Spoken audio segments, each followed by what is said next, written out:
If we don't have free speech, then we just don't have a free country. It's as simple as that. If this most fundamental right is allowed to perish, then the rest of our rights and liberties will topple, just like dominoes, one by one. They'll go down.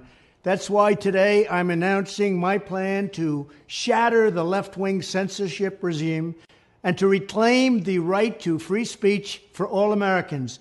And reclaim is a very important word in this case because they've taken it away. In recent weeks, bombshell reports have confirmed that a sinister group of deep state bureaucrats, Silicon Valley tyrants, left-wing activists, and depraved corporate news media have been conspiring to manipulate and silence the American people.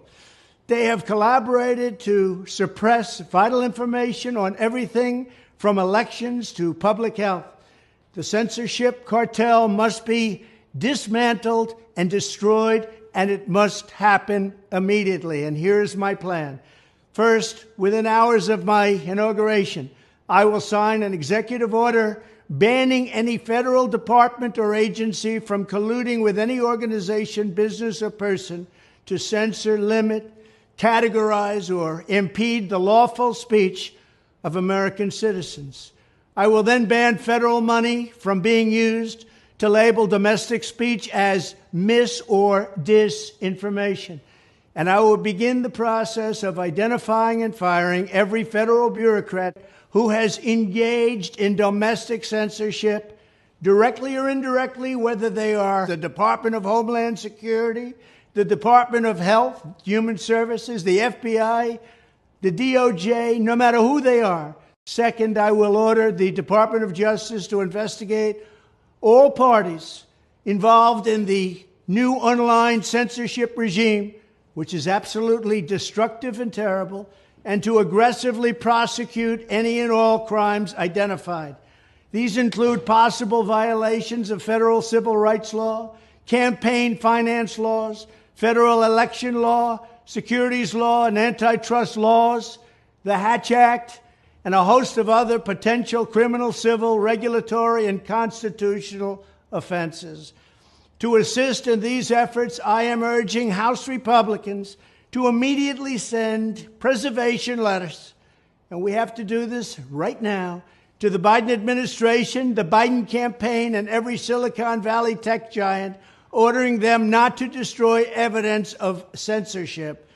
Third, upon my inauguration as president, I will ask Congress to send a bill to my desk revising Section 230 to get big online platforms out of censorship business.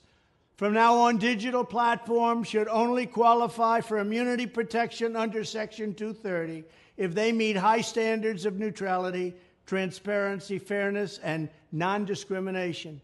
We should require these platforms to increase their efforts to take down unlawful content such as child exploitation and promoting terrorism, while dramatically curtailing their power to arbitrarily restrict lawful speech.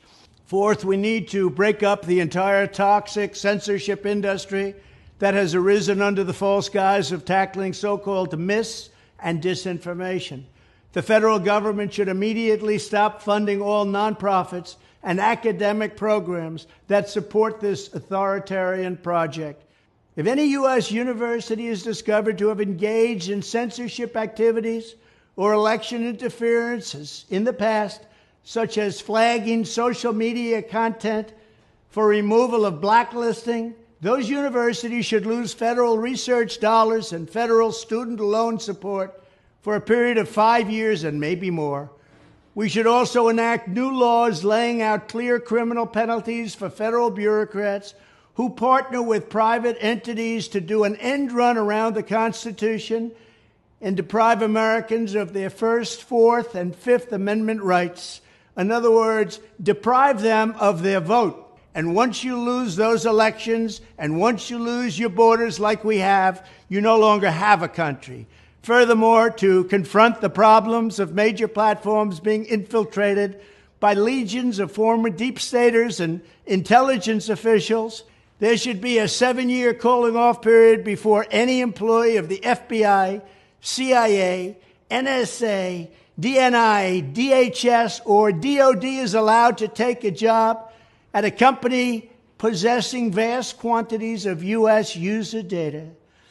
Fifth, the time has finally come for Congress to pass a digital Bill of Rights.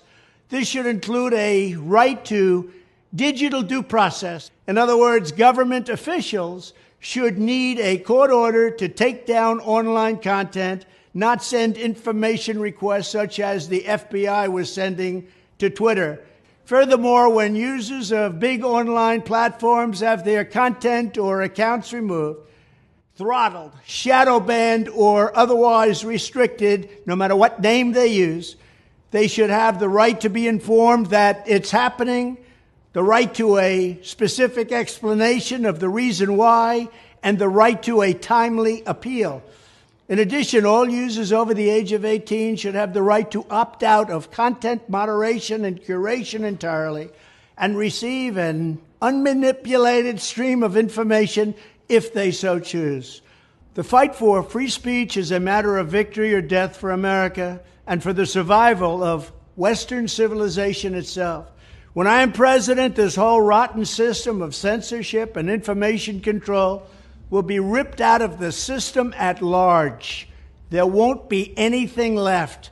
By restoring free speech, we'll begin to reclaim our democracy and save our nation. Thank you, and God bless America.